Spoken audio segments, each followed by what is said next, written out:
Hello and welcome to No Wrong Choices. Along with Larry Shea and Tushar Saxena, I am Larry Samuels, and this is a podcast that's all about the adventures of life. As each episode, we'll talk to an interesting person and great storyteller who is what we like to refer to as a dreamer, somebody who had an idea or a vision, chased after it, and ultimately made it or got pretty darn close. This time out, we're talking to veteran broadcaster Seth Everett, who has worked in the radio business, I guess when it was still called radio, I guess is a funny way of looking at it, but he's been in the radio business for 25 years. He's worked in AM, FM, satellite, podcasting, you name it, he's done it.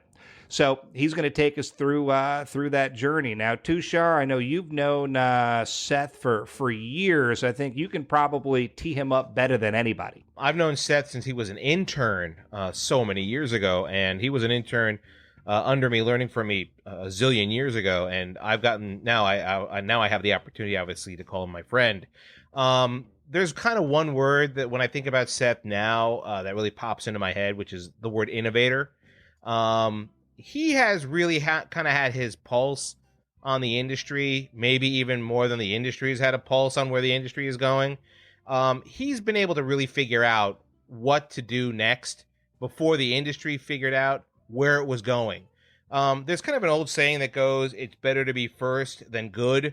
But there's another saying that goes along with that. It's better to be good and to be first. And that's what Seth has been a lot of the times. You know, he was a podcaster before podcasting was even an actual word.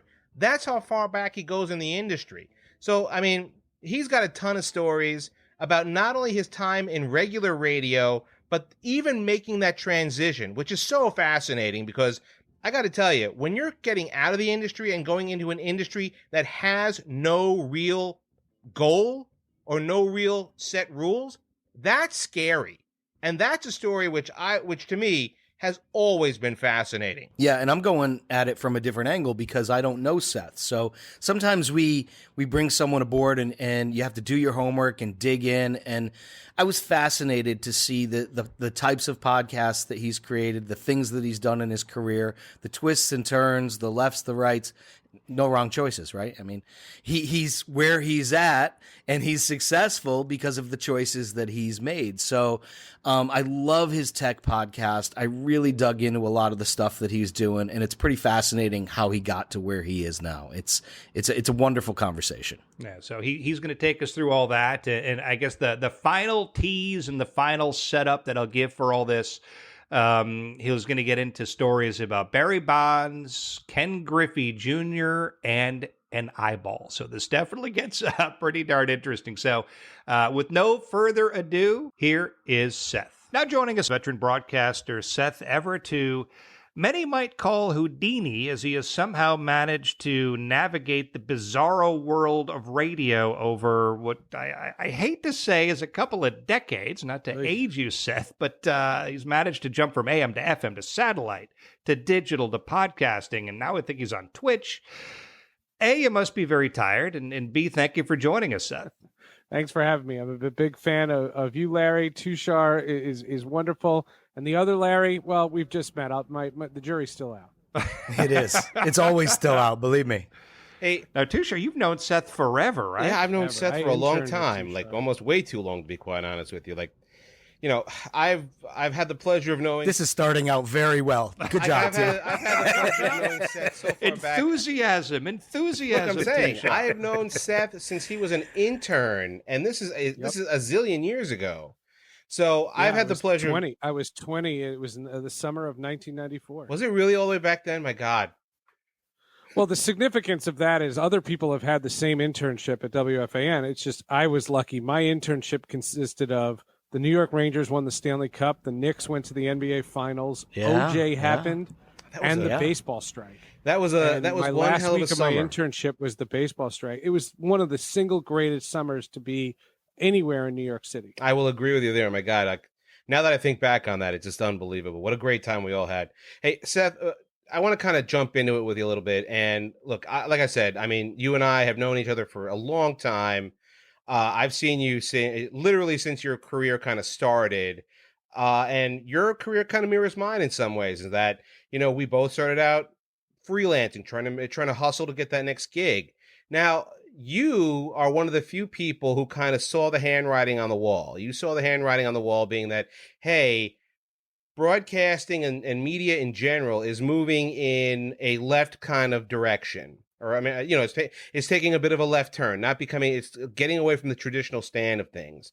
And you were one of the first people who started podcasting. Now, you have 3 podcasts: Sports with Friends, Techstream, and my personal favorite, which I listen to a lot, The Hall of Justice, because I'm a big comic book and sci-fi fan, and you talk a lot of stuff. Don't tell the other podcast, but I love that one too. That's my personal favorite. I enjoy the other 2, but Hall of Justice is my personal favorite, probably because it's not about sports, it's not about tech, it's about stuff that I'm a lot more passionate about these days. But you were one of the few people who saw how podcasting was probably going to take over the world at some point. And I'll tell you what, I was not a believer back then. I'm more of a believer now. But I want to know what you saw back then that turned you into like one of the top podcasters out there at this point. Well, I appreciate that. I've already agreed to come on the show. You don't have to do that now. Hey, Tushar, be nicer to podcasting. We have one now. My introduction to podcasting, though, was before the word existed. It was late 2003. I was working for Major League Baseball. They had done a deal. I mean, this is going to sound a little tech heavy, but they had done a deal to put our show in an exclusive window on something called Real Audio. You guys remember Real Audio? And at the end of the 2003 season, the Marlins, Josh Beckett had just beaten the Yankees at the old Yankee Stadium. And we had this meeting of like 20 some odd employees at Major League Baseball. The exclusivity on Real had expired, but we were still on Real. And what they had asked us was, what are there any other formats we could come up with on how to promote the shows? And I don't take credit for this because I didn't do it. But someone in that meeting said, what if we took a portion of it and made an MP3 and we included instructions on how people could take that MP3 and sync it to these new devices, the iPod? And we were all like, cool. And my reaction at the time was, oh, great, I could play it for my grandmother. You know what I mean? Like she was never going to log on to MLB.com, but she would, if I played her, a portion of our show on this MP3. We had been doing that for about 8 months. And then we heard the word podcast. And the late, great Daryl Hamilton, and nothing within my career happens without him. Daryl and I were doing this radio show together. He passed away in 2015. And when Daryl was a huge Seinfeld fan. And when we started hearing the word podcast, we started calling our radio segment a podcast. But then what we would say when callers would call up with dumb trade rumors, you know how sports talk radio would go, I want to trade Nomar Garciaparra to the Marlins, like something stupid like that. Daryl's response would be, he remembered the Seinfeld episode where Elaine bought all of the sponges, the birth control sponges. Sure. And she determined if you were sponge-worthy. Right. We were podcast-worthy. And if a caller called up with a dumb trade rumor, he would go, come on, do you really think your call is going to get on the podcast? Do you think you're podcast-worthy? That's not podcast-worthy. Like, that's what we thought the word was. We kind of mocked it. And we had been doing it for like 8 months when we started to hear it was a thing. Ricky Gervais was the first podcast I ever found. Kevin Smith was shortly after that. And I became an early adopter. But it was because of the guys at Major League Baseball that I can literally say I'm one of the world's first podcasters because we were doing it before it was a thing. Yeah, absolutely. When I got to ESPN in 2009, they wanted me to host the Baseball Today podcast. And that was when I learned about the charts. And I learned about what these massive audiences could be. That was not something, again, that I originated. That was ESPN's brand. And that was podcasts. And I had a couple of podcasts that failed. But in 2015, I was going to do a show with Daryl. And tragically, he was killed. And what had happened was I was going to give up. I didn't want to do it once he died. And somebody convinced me to said, go for it. You've been doing podcasts for a long time. And I said, okay, but I only want to talk to my friends. And that's when the idea of Sports with Friends, it's a play on words with friends. And we're now 300 and something episodes, 325 episodes later. And what I love about it is the intimate nature. Radio is a world where everything is compartmentalized. We're talking with Eli Manning here on WFAN. Like, you have to constantly reset and constantly ID. But if you're on a podcast, I can say to the guy, when you got traded, who was the first person you called? Have you ever thought about retiring? Right. Like, you can ask that, but if you ask that live, you're an asshole. Right. But if you ask your guest also has the opportunity to say, you know what, we went down a path that I'm not that comfortable with.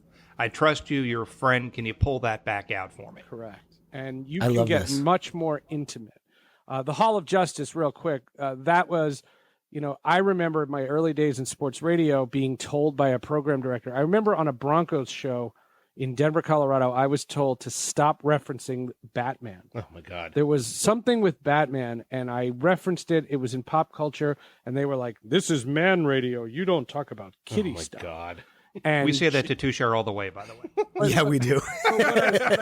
What I find very satisfying is, this genre has grown to such a level that just the idea that you could bring the same gravitas that I brought to sports, but to this genre, I really, really found it rewarding. And when I saw that the audience was there, as much as it is for the sports show, that really gave me a chance, because what I thought at the time, originally it was all going to be just a hobby, but now it's grown to the point of where we have contracts and sponsors and things like that. And once that happened, the nerd in me just said, you know what, we finally belong. I hate the idea of it being geek talk. I don't call it. I don't blame you. I'm too cool for that. What it is, take the passion that people brought to the sports industry, but apply it to films and actors and writers and artists, and do all those things and make it so that, and the name Hall of Justice was very simple. If you're old enough to know what the Hall of Justice is, you're our demographic. Because what we didn't want to do was a teeny bopper show. Everything in 2015 at the time in that space was kind of nerdy. And I was trying to do something that had gravitas. And, fortunately, we've been able to stay on. And, thanks to people who actually dig the show, we'll keep doing it. I'm going to admit that in terms of the Hall of Justice, I'm extremely jealous of your success with that, because I had actually, and you and I, we know many of the same people, even in the comic world, you and I know many of the same people. Like, I had actually spoken with, just to drop a name, Todd McFarlane years ago about, hey, if you would come over to Sirius, we would do a show there. That could be the same way. And then, I talked to them on the side about, hey, wouldn't it be cool if we kind of did a small show? At that point, it was just a show, right? It wouldn't have been a podcast. It would have been a show still. We do a small show where we interview artists and creators, and then, film geeks, because there had been all sorts of talk about how, sports guys were big into comic books, and and then the average person out there, and obviously myself, I was big into comic books at the same time, and sci-fi movies, etc. So I have to admit, I'm very jealous of your success with Hall of Justice, because it's something that I have always wanted to do. Well, thank you. That was really right place in the right time. In 2016, I had just started the show about 6 months prior, and the Super Bowl was in San Francisco. And what had happened, because of the West Coast nature, none of the local morning shows across sports radio were going to Radio Row. And Zack Snyder, the director of Man of Steel and Justice League, and in 2016, he had just directed Batman v Superman. And he had signed a deal with Doritos for a promotion. And the PR woman for Doritos panicked when she went to Radio Row and there were no radio stations there. So she calls NBC Sports Radio and she says, can I put Zack Snyder on your morning show? And the morning show calls me and says, what do we ask him? Like, I couldn't tell you one thing Zack Snyder shot. What movies does he do? And I responded, Oh my God. I said, I'll write out your questions. I said, but can you ask this PR woman if I could talk to him for 10 minutes about Doritos for this podcast that I had just started? And it turns out the PR lady had heard of me from something and agreed to it. So now I'm doing a phone call with Zack Snyder. The podcast, I think my highest episode total at that point was about 600. And Zack Snyder's now talking. And what I wanted to ask him, all I cared about was, why are you casting another guy to be the Flash when Grant Gustin is killing it on the CW? That's literally all I cared about. And what I said to him was, no one goes to a Zack Snyder movie and walks away and says, boy, that's some good popcorn. People either love your movies or they hate your movies. And and that's a true story. Whenever it's a Zack Snyder movie, like, no one's on the fence and goes, he's okay. And Zack, for some reason, got like ticked off by that. Not at me, but he started to rip Superman fans. And oh no, I didn't know it. Like, I was just like, he said, if fans don't think, if it's not Christopher Reeve, they don't think it's Superman. And that's ridiculous. And he ripped Superman fans, and someone at Variety heard it. And I don't know if Doritos tipped them off. I didn't. I'm not a marketing person. And all of a sudden, the Variety writes an article, Snyder rips Superman fans on podcast, and it had the link to the Hall of Justice. And we got about 450,000 listens to that show. And it went bonkers. And every superhero blog started writing about it. But the best thing that I took away from it was, if you looked at my earlier episodes, the ones that were 200, 300, 350, suddenly now they had 6, 7, 8, 9,000 listens. wow. Because people were finding the podcast and going, hey, what this guy does is pretty decent.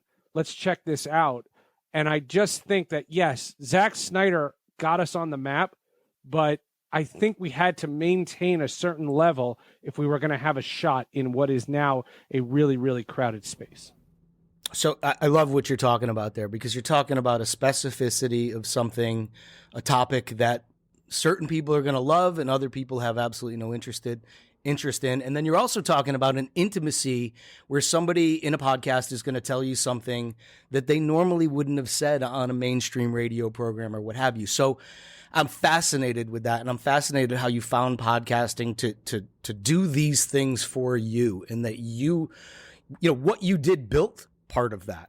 So take me back to the beginning, because what we like to do on the show is really let our listeners know how they can become a broadcaster, get that foot in the door, start doing what they want to do dream-wise for the rest of their life. You brought us through some of your journey.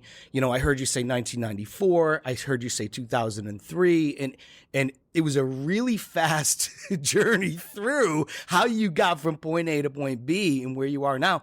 Take us on that journey from the beginning. What was your biggest break? What was your biggest decision that you made early on? Because you're really an independent contractor. You own your own business, right? So these are all things that you had to somehow get under your belt so that you could prepare yourself professionally to move on to this world. Well, I appreciate that. When I was coming up, sports radio was in a growth spurt. It was booming at the time.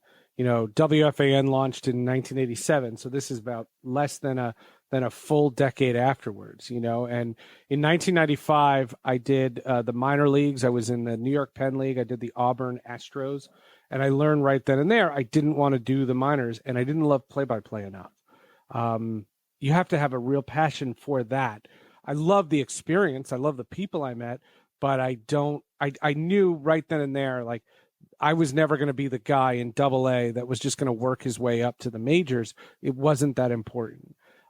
Denver happened because I took an $18,000 a year producing job. I produced a morning show, and I worked at Blockbuster at night. And then I noticed that the station was rotating like between 6 different guys who was going to Broncos practice. And so I asked them, I said, I'll do it on my own time. Can I go to Broncos practice every day? and then they'll recognize me, and that will help me, get my foot in the door. And they said yes. And because none of the veterans wanted to do it. And so I was 23 and I started covering the Denver Broncos. Well, the Denver Broncos, my second season, won Super Bowl 32. Wow. And I think that's, part of that is real just luck, because, if I had done that for the Kansas City Chiefs, I don't have that success. I don't know what that translates. But when I got involved, something that I don't think younger people can do now because of social media, I didn't know anybody. John Elway at the time when I got there was 37. He's not going to pay attention to a 23-year-old kid. I think I had 3 interactions with him. I didn't know anybody. I was doing all scrums. I was very nervous. But then I heard Alfred Williams and a couple of the linemen talking about Madden football. And I went over to them and I was scared out of my mind, these 300-pound linemen. And I just go, are you guys talking about the video game, like Madden football? Wow. And they were like, yeah, you play it? And I said, yeah. And I was like, and at the time you could play against somebody, but you had to dial into their computer. And we would play. We would play at night. We would play till like all hours of the night, and they would have practice the next day. And I was who were the guys? Who was the crew? Tyrone Braxton was involved, and a bunch of players. A bunch of the names. They were a lot of starters. It was a lot of starters. Terrell Davis used to make fun of us, but we became like these friends, and we would hang out. And in the second season, the year they won the Super Bowl, we decided to have a league. And we invited other members of the media. We invited members of the front office. One coach did it. One of the trainers was involved. And we would play in this Madden league, so that as the season's going on, now I've befriended these players. And when they went to the Super Bowl and they won, those guys invited me onto a float in the parade. Oh, wow. Oh my God. Nice. That's incredible. But I was 24. You know what I mean? Like I was 24, and it was wild. And then what was happening was other radio stations were calling to have me on because I was covering the Super Bowl champs. And that's how I met the guys in Seattle. And Seattle comes about, Seattle came about, there were a couple things that happened in between. And then next thing you know, they flew me out for a weekend and they gave me a chance to do the Mariners postgame show. So I left Denver and I moved to Seattle. And it was weird because my first year in Seattle, the Broncos won the Super Bowl again. That was Super Bowl 33 that I have nothing to do with. And I was jealous. I was like, I didn't make the right call. That was stupid. But your influence, you inspired them. They carried part of you forward into that next season. That's exactly what happened. Right. Because, but when history tells that story, they remember the run, not the one Super Bowl. Right. Right. I was at the Packer one, not the Falcon one. Right. Right. But then it happened again, in 2000, the Mariners won the wild card on the last day of the season. And I'm a big time travel person. So I'm a big believer that Sunday afternoon in Anaheim, California, the Mariners winning that game decides my whole life. I owe the existence of my kids to one baseball game. Because the Mariners winning, they go on to the wild card, they play the White Sox, and they sweep the White Sox. And they go on to play the Yankees in the ALCS. That's the year that the Subway Series happened between the Mets and the Yankees. Right. Well, the Mariners had gone in, and Major League Baseball had launched something with Sirius. It wasn't Sirius XM at the time. It was just Sirius, and it was MLB Radio. Dave Sims was the host. And I was their Seattle correspondent. But because I had traveled, they didn't know that I grew up in New Jersey. And so we had lunch. I went on their shows. We saw all these things. The series goes 6 games. And it was really funny because I offered, when the Mariners lost, I said, I could stay at my parents' house. I'll cover the World Series. And the people in Seattle were like, do you think there's a person in Seattle that gives a crap? If you cover the World Series, the Mariners just lost. Like that's what they care about. You need to get back here and cover that. And I had met them though. And then, 2 months later, they offered me to move back to New York and be part of the launch of MLB Radio. And that led to the podcasting. And it's so a lot of it is, you have to work hard, you have to network and all those things, but two major sports things happened that had nothing to do with me, but I capitalized on them. That's fascinating. And it's so interesting. We talk all the time on the show about most of the opportunities you're given are who you know, a break here or there, something that happens. The whole story with you talking about the Denver Broncos and playing Madden reminds me of Almost Famous, right? Where he's almost in the band basically because he's covering the band, which is just a great thing to think about. But you would agree, right? It's all about relationships. It's all about being next to the guy who's making those decisions. And because he knows you, you're given an opportunity. The door is cracked open and you run through it. Is that right? Well, I would think now, back then, what the lessons that I had learned was that radio was a medium that didn't need to break anything. This is pre-social. And let the newspaper people fight all over who's going to break the story. What my bosses wanted me to do was just know the team well enough so that when breaking news happened, they could go to me and I would be able to break it down, whatever was happening. And so players knew that I wasn't sniffing for things. And, I was 25 at this point, and a lot of the players were 25. And right. We would go out after games, and I would, go, boozing with these guys. And, I have stories with John Halama and Paul Abbott and Mark McLemore and Ken Griffey Jr. and, Wow. all these guys because they were my contemporaries at that point. Can you Griffey tell was Ken a cool- Griffey? I was going to say. Yeah, Griffey's a cool story because he hated the radio station KJR that I was joining, but before I got there. And so I went up to him in the first homestand that I had covered, and I said, look, I'm paraphrasing here, but I said, you are more than welcome to hate me. I said, there are plenty of people who do. I said, but if you're going to hate me, you're going to know me. And I said, don't just lock me in with this radio station that I had nothing to do with. And Wow. He didn't respond, but they went on a road trip. And at that time I didn't travel, and they come back, and I'll never forget. It was at the Old Kingdom, and the song Jennifer Lopez had just started her recording career. And she had a song that came on that said, it was called If You Had My Love. And Ken Griffey Jr., now this is 98. So 98 is McGuire, Sosa, and Griffey challenged that home run record. For a little bit, yeah. Remember, he Yep, finished yep. with like 54 home runs. He's taking batting practice, the hat backwards, like everything you imagine. He comes out of the batting cage and he walks towards me, and I'm standing with like two other people. And he looks right at me, and I don't realize he's looking right at me. And he goes, this song without the video is pointless.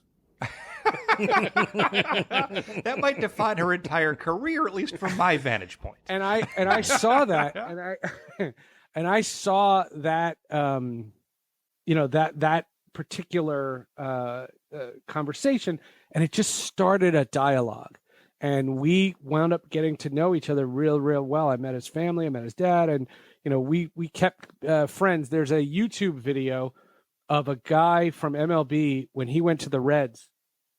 He these guys tried to interview him, and they went out and they dropped my name, and he went on this rant of how he made my career. Wow. And that I wouldn't. And so what I said was, I'm taking the video, and if you get into the Hall of Fame, I'm posting that. And he got in the Hall of Fame, and it went right on YouTube, and it was very funny. He's been on Sports with Friends twice, and he was very cool about it. And when Daryl died, he was the first phone call. Oh, wow. He was the nice. first person that called. I was in shock, and I had saw it on Twitter, and he was the first call. And what I will say is the people that I support, I'm very biased when it comes to who I vouch for, but I vouch for him. He is as good a person as he is a player. What an incredible, just thinking about the access that you got at such a young age. We had the privilege and the pleasure of working at Sirius for a bunch of years and having a sports show there and having Hall of Famers walk through and A-list celebrities, et cetera, et cetera. At the beginning, when I was there, I was in my 30s. I was sort of an adult already, but I was starstruck.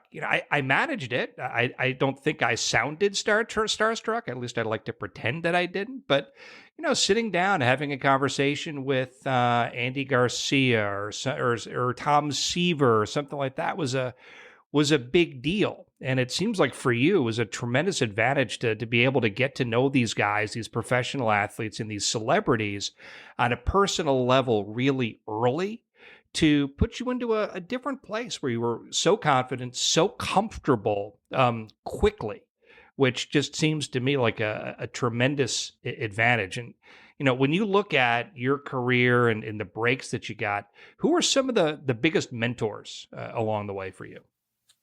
I expect to hear my name at least once. Well, you told me how to not screw up the pronunciations of every Olympic name. There you go. Oh, he used to scream at me about hockey players all the time. All the time. Mentors. Well, I would have to say, when I think about it, it was Darryl Hamilton. Darryl played 13 years in the majors, and he retired in 2001. And in 2003, we were introduced, and we just hit it off. I just understood him. He was a 6'3" black man from Baton Rouge, Louisiana, Southern Baptist. We couldn't have been more opposite, and we were just like we just fit like a glove.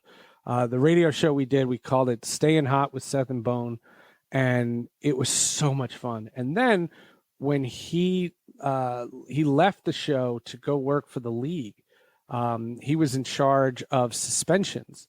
He would have me come over to the office, and we would look at the things together. We would look at the footage together, and a lot of times he was too lenient with his suspensions. So when guys would get suspended for like 4 games instead of 2, that was always me. And we had Don't tell anybody that. Don't tell anybody that.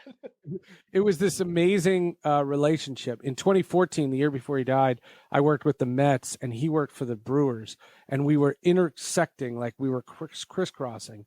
And I never went to a ball game without at least a text from him. And so when he was killed in a murder suicide, and it was a situation where this woman that he had a child with, just killed him on Father's Day. And when I heard, there was probably about 4 months where I couldn't look at a baseball game. And it was Dusty Baker. You mentioned mentors. Dusty Baker took me out to lunch, and Dusty Baker gave the eulogy at Darryl's funeral. And for that, he will always be this father figure to me. And I was really struggling, and my wife and I decided to take our kids down to DC for like spring break to see the monuments and all that stuff. And we went to a Nationals game, and I had lunch in the ballpark with Dusty, and he kind of helped me get back into a groove where I could take that loss and build from it. And what it taught me was the friends that you make. So what Dusty would say is there a ballpark you could go in where you don't know at least 3 people? And I would say, I guess not. And he would be like, that's what you feed on. Don't give that up.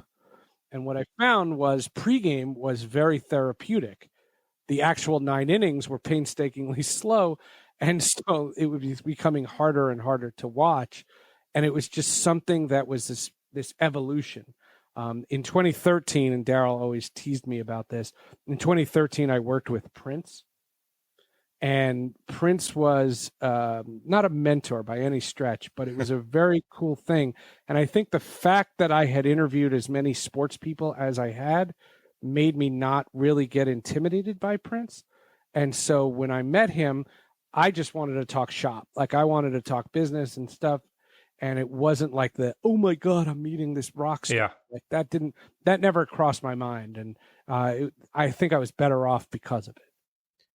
All right. So Seth, you've talked about people who have mentored you, and, you are now teaching class. I know you teach class at Syracuse University. And Seton Hall too. Yeah. Seton Hall as well. I mean, you're obviously now considered an expert in the field. So that means that you're mentoring others. Obviously, this is an area of what we might call new media, now probably current media. So what is it that you see with kids these days when you're teaching them? Like, what is the one thing that they ask? What is the one thing that you want to impart on them? Is there any is there any great big, let's say, leap from what you did in radio to what you do in podcasting now? And I'm not talking simply about the idea of a formatted show as compared to an, let's say, an unformatted show where there's a lot more where there's a lot more room to breathe. But I'm saying, let's say, the basic mechanics of the two. Well, what I think now, I think clickbait and social make it incredibly hard for young people. I think that the Madden story that I told you guys can't happen today. Because nowadays everybody's always looking for something, and I think athletes have a guard up that they never did. I had established just relationships because there was a lot of times where I would talk to players and not interview them, just shoot the bull, right? Just have a conversation, right? And yeah, and just keep in touch and know things that were going on in your life. And I'll tell you a funny example of that. At Safeco Field, the bullpens are right near the bleachers. And I remember during one of the ball games, during like the fourth inning, this really hot girl asked me to come visit her in the center field bleachers. So I went and I spent like innings 4, 5, 6, 7 in the bleachers. And Frankie Rodriguez, do you remember Frankie Rodriguez? Yeah. He was a relief pitcher. K-Rod, absolutely. He came in. No, different guy. One. Different one. Okay. Different guy. This guy went to St. John's. He's a New Yorker, and I remember he came in and gave up the tying. They snapped the tie. He took the loss in this game. It wasn't like a blown save, but he had given up the game winning run. And so when I went to go do post game, I had to interview 3 players from the locker room before I came on. And I went up to him and I just said, "So you want to talk about the home run?" And he looks me right in the eye on recording. And he just goes, "I know one thing about it. You didn't see it." Oh, wow. Damn. And I was just... Whoops. And how did you respond to that, Seth? I turned bright red. I was like, "What?" And then my favorite clubhouse story was there was a reserve outfielder for the Mariners named Charles Gibson, Gipson. Yeah, I don't remember him. He was like a fifth outfielder kind of deal. And the Mariners, when they called up their minor leaguers to come have stints with the big club, they leased a bunch of apartments in my building. So I would get neighbors, like players would live there for like 6 weeks. Like if you were coming up for a short stint, and then if you were going to come up for a longer time, you'd have to get your own place. But they would have these temporary housing. And Charles Gibson lived above me. And it was so funny when we found out, because he was like, "Oh, we can run." He's like, "We can go running in the morning." And I was like, "Running?" And he's is somebody going to be chasing exactly? Is something going to be very, very wrong tomorrow morning? Then we noticed something about he didn't have carpeting in his apartment, and every time him and his girlfriend got intimate, I could hear it from my apartment. It's a nice word. I haven't heard active used in this setting before. I like that. They would have relations. Not the first time I've told this story. What were they doing it on the floor? I don't. Well, so that was the question, and it was funny because I one time I said something to him and he kind of like blushed about it, and I was like, "Don't worry." I was like, "I'm not lonely. I noticed it, And one day, so I didn't go on every road trip. And I used to ride my bike to the radio station. I lived really close to the radio station. So on a Sunday, if I had to do the Mariner post game, I would watch the first 7 innings in my house, in my apartment. And then I would go to the radio station to do post game. And there was an afternoon that Mariners were in Kansas City. And I remember Griffey had the day off and Charles Gibson was in center field. And I heard the noises coming from the apartment. Oh, no. Jesus. Oh, no. Wow. What did you do? Did you tell him later? What happened? Did you somehow leverage that information to your advantage? I called Griffey and I said, what do I do here? Oh my God. And we had a meeting. And I remember we went into one of the private rooms in the clubhouse, and I was so excited because the sign said no media beyond this point. And I was like, I'm going behind them. Wow, because of what you knew. It was an important meeting. It needed to be done. And it was very funny. I found out at the end of that season, they had Kangaroo Court, and Charles kept getting fined in Kangaroo Court for being my neighbor. Oh, that's really funny. Oh my God. That's brilliant. This is my favorite part of the show. What's your biggest mistake? Biggest gaffe, biggest error, biggest, oh man, I never should have done that, and it really messed things up. Well, on-air mistake or career mistake? I think career mistake, unless you have the something on-air on one's air really that you funny, think is. but career mistake. Please Yeah. continue. It would be coming We on this love fun. podcast, but nonetheless. Yeah, let's go with funny. Well, the career one, real quick, is going exclusive to ESPN. I gave up a really fun show at Sirius, and I regretted it in 2010. I got bad advice, and I took it, and I was wrong. And then taking the gig with the New York Mets. It was somebody at Clear Channel had asked me to, and I had run-ins with the Mets. I didn't like the Wilpons, and they didn't like me. And when I got the gig, I immediately regretted it. I had young children at the time, 6 and 3, and I missed them incredibly because I was traveling on the road, and I regretted it. And so those are my two. Somehow you're not the first person who's ever said my job with the Mets is the biggest mistake of my life. Seems to be a theme. Professionally, yeah, those two are my big ones. My favorite mess up, my favorite all-time mess up, is in 2006 when Adam Wainwright and the Cardinals beat the Mets in the NLCS. In Game 7, you remember that when Carlos Beltran kept the bat on his shoulder? Oh yes, he struck out looking right. Of course. The next day, we were doing a video version of the radio show. So it wasn't in a radio studio. It was at an anchor desk, and we had a teleprompter. And the difference was our show took emails. And in the radio show, what I could do is when Daryl was talking, I could just pre-screen the emails, and I would choose the funny ones, and I would read them on air. But the way the technology was set up, the teleprompter wasn't connected to the internet. So someone, and this lovely young lady, had to type the emails into the teleprompter, and that's how I could read them on the air. Oh, wow. And Daryl, being a former Met, he ripped the Mets that night. The next day, he was like, they did this wrong, and they did this wrong, and they did this wrong. And you would think in the first half hour, we didn't acknowledge that the Cardinals had won. Oh, geez. And someone complained. And it was a longtime listener. Somebody wrote and said, you would think the official show for Major League Baseball would be a little less biased. But the young lady who typed it didn't put a space between less and bias. Oh, no. And I'm reading it for the first time, and I said, you would think the official show for Major League Baseball would be a little lesbious. Oh, my God. And Daryl looked at me and said, what the hell's a lesbious? That's great. wow.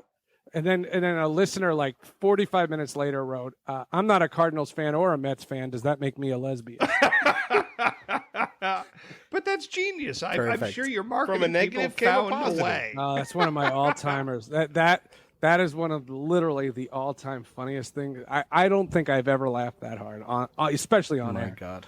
I'm trying to think of the worst thing that I ever did. Tushar, I'm going to put it on you. Do you have a major Absolutely. gaffe that you I have remember? a great one. I have an absolutely great one. So when I was working at WFAN a million years ago, they would do in the Met pregame, you would ask for callers to call in, and one of them would be like, hey, look, if the Mets hit like 3 home runs in the game, you win whatever prize. And one night, one of the other call screeners was taking names in, and the guy he took in was some guy who was supposedly named Al Koholik, right? Oh, no. Al Koholik. So it didn't register with him that it was a phony name. He didn't register with him. So he hands it off to the producer over at Shea Stadium, who then obviously hands it off to the on-air guy. And the on-air guy says, hey, good luck to alcoholic. Good luck to alcoholic. If the Mets would hit 3 home runs, he gets 2 tickets to the next home game. And like I am screaming at him. I'm screaming at him in studio. I was like, the guy's name is alcoholic. Was Ben Dover anywhere nearby, or some of his other friends? He said his name was Alan Kaholic. Yes, I understand he said Alan Kaholic, but he asked you to call him alcoholic. Are you an idiot? That is really funny. I think my worst one is, as I'm sure Tushar can describe off the top of his head, was when doing an update, I said that it was raining in the Metrodome. That was you said it was raining between the Texas Rangers and the Minnesota Twins. They were delayed due to rain. Delay. And I was like, "Hey, did you know that this game was at the Metrodome? What's happening? Is water pouring out of the vents or something?" Yeah, that was one of my better ones. So Seth, you guys want one that I didn't do, but it's still tremendous. So this is going to sound a little name droppy, but we were on an airplane in 2002. I called the MLB versus Japan All-Star Series, and there was a reporter named Barry Bloom who was sitting in front of me on an airplane. Barry is a fantastic reporter. He just happens to have a glass eye. Oh, no. And when he fell asleep on an airplane between Tokyo and Osaka, oh no, his glass eye stayed open. Oh no. And I didn't see this because I was sitting behind them. And Barry Bonds was on this trip, and Barry Bonds is walking back to his seat and literally sees this and freaks out. And he then takes David Eckstein's camcorder, because remember, this is 2002. And starts zooming in on Barry Bloom's open glass eye. God. Oh, my God. So I tell Daryl that story. And Pete Rose that summer, so now we're talking about 8 months later, Pete Rose is applying for reinstatement. And Barry Bloom covered the initial Dowd report, the initial suspension by Bart Giamatti. So I get our show guest list, and I'm teasing it. Now, remember, Daryl lives in Houston, and we would talk over AOL Instant Messenger. And a lot of times I would, I'm on the radio, and I said, hey, coming up today, Barry Bloom will join us. By the way, did you see Barry Bloom yesterday giving it to Bob Lee on ESPN's Outside the Lines? And Daryl forgets the story that I just told you and says, yeah, and could you tell Barry to look at the damn camera? Oh my God. And all you hear is silence, and you hear me typing, dude, that's the guy with the glass eye. Dude. And then he realizes it, and he's mortified. And that's what's even funnier, because you couldn't contain him. Oh, man. wow. Wow. My all-time favorite. I think they say always leave on a hit or whatever. Leave 'em with batting laughing. practice. I think that might be a good one. So, Seth, the stories have been fantastic. If you are a young broadcaster who wasn't inspired enough by everything they've heard over the course of the past half an hour, like if you're trying to break in today, and we'll sort of end on this one, what are you telling your kids? I know you're a professor at Newhouse School up in Syracuse also. What are you telling your kids if they want to get into this business? Well, what I tell them now is don't look at a linear path, the same way the three of us, or four of us, did. It was the three of you. I didn't include me. The issue that is raised is that depending on what you want to do, what I would suggest is do it already. If you are into writing, start a blog. If you are into broadcasting, start a podcast. If you are interested in play-by-play, go to games and record yourself into your phone. Talent will ultimately win out, and the cream does rise to the top. The difference now is the opportunities are just in different places. So it is incumbent on you to find them. What I have been disillusioned with in podcasting in the last couple of years is how corporate it's become.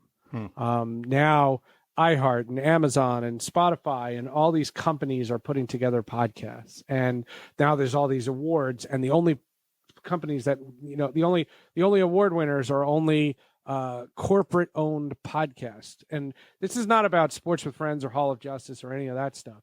It's more about, I love the entrepreneurial nature of that space, and I feel like it's getting swallowed. And so what I tell people is, I teach a lot about podcasting, but what I'll say now is, yes, it's great to have one, but your best bet is to find the companies that are hiring.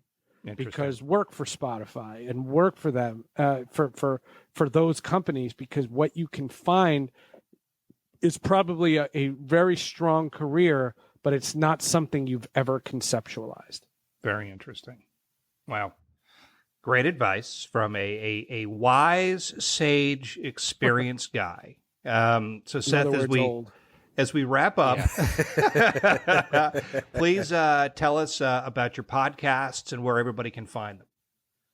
You can find podcasts, wherever you're listening to this. You can find Sports with Friends comes out on Wednesdays. Last week we had John Chandler from WNBC4. This week we're having Jay Busby from Yahoo Sports, and Eli Manning's been on 5 times. Ken Griffey Jr. has been on twice. Marty Brodeur's been on. It's a super fun show. And Sports with Friends comes out on Wednesdays. Hall of Justice, the last 3 weeks were all Marvel related.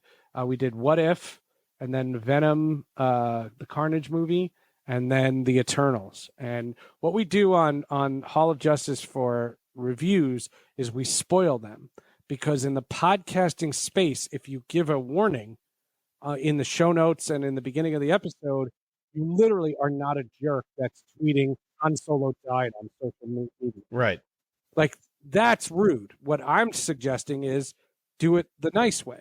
And if you do it the nice way, you can find a lot of just rewards. And a lot of times the reviews get more listeners than the guests. And the guests, sometimes they're famous, and it's like, no, people just want to hear what we think about Doctor Strange. It's fine. It's fine, but the way it is, but it's very different there. So the last 3 weeks, we really dug the 3 Marvel shows. Very, very cool. And I would be remiss if I didn't mention another podcast that you're on. Oh, yes. Oh, he's going to be mad. Oh, crap. Techstream, Shelly Palmer. I had this idea on taking what I had learned from the experience of the Hall of Justice, and I was into tech stuff, but I wanted it to be not too smart, but yet not for dummies either. You had to know something about tech, but it was more about what you are thinking about. And we created this show called Techstream, and it's a hoot. It can range from streaming services to should you update to Windows 11, to the toxicity of social media, to how bad is Instagram for you, like. Shelly does a great job, and the difference with that podcast is I don't have to book anything, so it's a lot easier. He waxes poetic for about a half an hour. Just let him roll, and he's great and real easy to edit. So it's a real fun podcast to put together. Awesome, Shelly excels at taking the complex and making it simple. I've really, really enjoyed it. When I approached Shelly about it, it was I was going to ask him to promote it. That's all I was asking him to do. And he said, who's going to host it with you? And I said, I hadn't figured that out yet. And he was just like, can I try it? And I was like, sure. Larry, I know you've listened. You enjoy it, right? I have. It was very enjoyable. I got a lot out of it. That's my tempo right there. Anything where I can listen to something and gain knowledge and just, get further information about something is right in my wheelhouse. And I very much enjoyed that podcast. It's a lot of fun to do. And I appreciate it. And he gets all the credit because a lot of times he picks the topics. Well, how about this? If they're really cool topics, I picked it. If it's boring, That's the way it always how it goes, is. right? That's the way the world works. If the show's good, it's me. But if the show sucks, obviously it's you. obviously. Well, Seth, thank you so much for spending time with us today, and we look forward to catching up with you again soon. Yeah, thanks. Congrats on the show. Thanks for having me on. And make sure that we do this again where we can just tell Tushar stories the whole time. Oh, There's at least a couple of them. We do I'll that only say already. that. Yeah, there's No. at least a couple of them. yeah, we know plenty. You know plenty. I think that would be We know those. fantastic. Eventually, there will be a Tushar roast. It's unavoidable, Tushar. Oh, Prepare that would be yourself. fun. Do a roast and do it live on the podcast. I totally listen to that. Seth, thanks a lot. Thanks, Seth.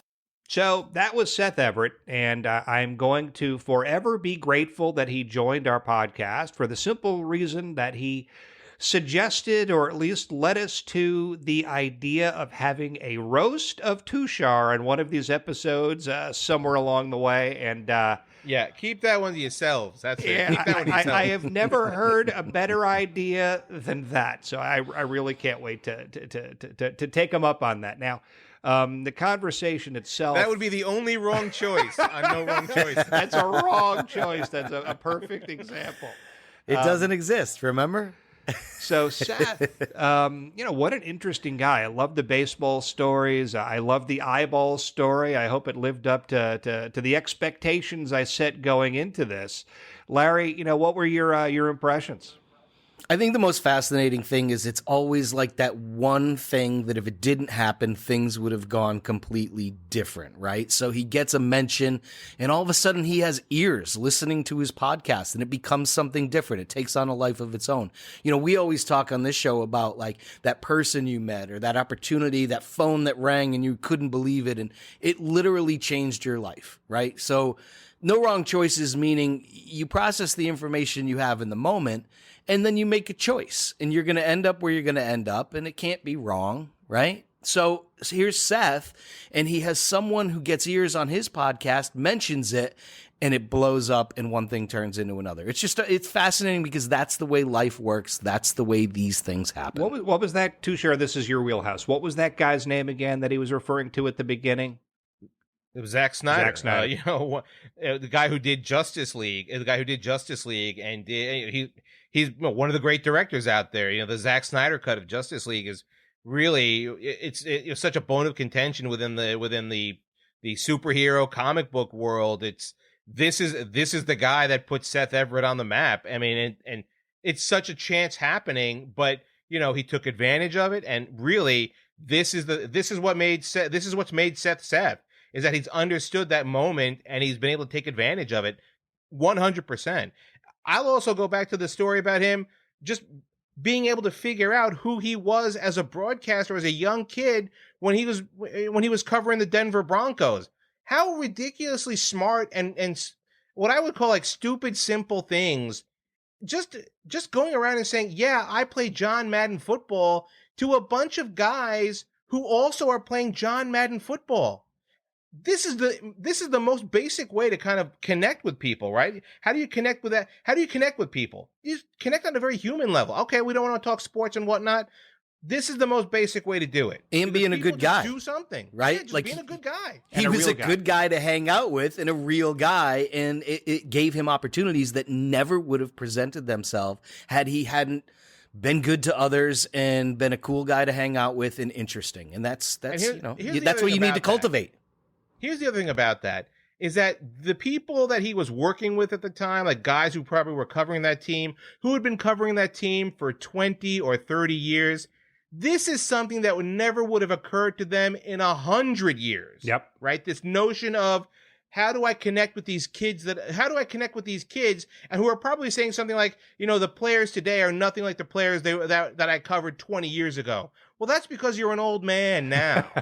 You need, right? And it's that mindset. You got to be able to connect with people on a very human level.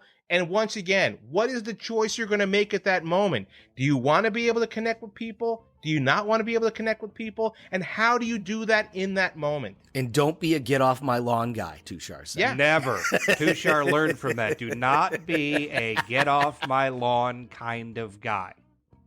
don't make a wrong choice, like doing a roast show about me.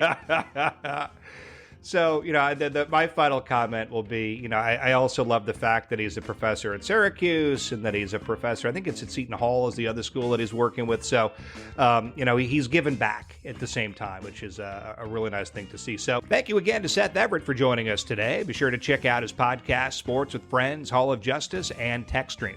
Thank you for joining No Wrong Choices, hosted by The Fellas. Be sure to download other episodes from your favorite podcasting platforms and to follow us on Twitter and Instagram at The Fellas NWC. No Wrong Choices can also be found on Facebook and the web at www.nowrongchoices.com. For Tushar Saxena and Larry Shea, I'm Larry Samuels, and we are The Fellas.